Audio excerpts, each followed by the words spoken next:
శిలలాంటి నాకు జీవాన్ని పోసి కలలాంటి బ్రతుకు కళతోటి నింపి వలపన్న తీపి తొలిసారి చూపి ఎదలోని సెగలు అడుగంట మాపి తులివెచ్చనైనా ఓదార్పు నీవై శృతిలయలాగా జత చేరినావు.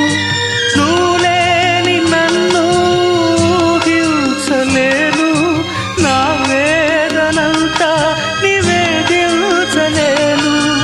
అమరం అఖిలం మన ప్రేమ ప్రియతమా నా హృదయమా ప్రేమకి ప్రతిరూపమా.